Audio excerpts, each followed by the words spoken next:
একজন ওল্ড প্লেয়ারের মুখ থেকে এই কথাটা তখনই বেরোয় যখন সে তার স্কিলকে হারিয়ে ফেলে।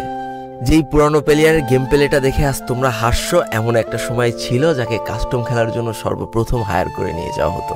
যেই পুরনো প্লেয়ারটার গেম প্লে দেখে আজ তোমরা হাসছো, একটাবার খোঁজ নিয়ে দেখো সেই প্লেয়ারটার গেম প্লে দেখেই একটা সময় অনেক মানুষ গেম খেলা শিখেছে। যেই ওল্ড প্লেয়ারটার খেলা দেখে আজ তোমরা তোমাদের গ্রুপে নিতেও লজ্জা পাচ্ছ, খোঁজ নিয়ে দেখো সেই ওল্ড প্লেয়ারটা কোনো একটা সময় কোনো একটা গিল্ডের লিডার বা অফিসার ছিল।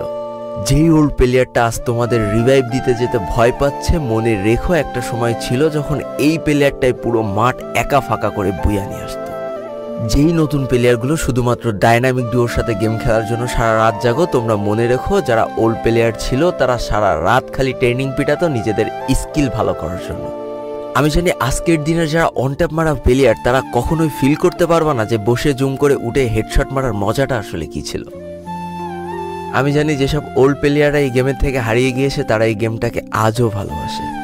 জীবনে এমন হাজারো ওল্ড প্লেয়ার আছে যাদের ফ্রি ফায়ারই ছিল জীবনে প্রথম রাত জাগার কারণ। আমি জানি এমন হাজারো ওল্ড প্লেয়ার আছে যাদের রেজাল্ট খারাপ করারও প্রথম কারণ ছিল এই ফ্রি ফায়ার। আজকের দিনের নতুন প্লেয়াররা উচ্চস্বরে বলে আমি ফ্রি ফায়ার গেমটাকে প্রচুর ভালোবাসি, আর যারা ওল্ড প্লেয়ার ছিল তারা বলতো ফ্রি ফায়ার আমার ইমোশন। একটা না দুইটা না অনেক কটি বছর এই ফ্রি ফায়ার গেমটার সাথে কাটিয়ে দিয়েছি, অনেক ভালো ভালো বন্ধু পেয়েছি, আবার অনেক মানুষকে হারিয়েও ফেলেছি।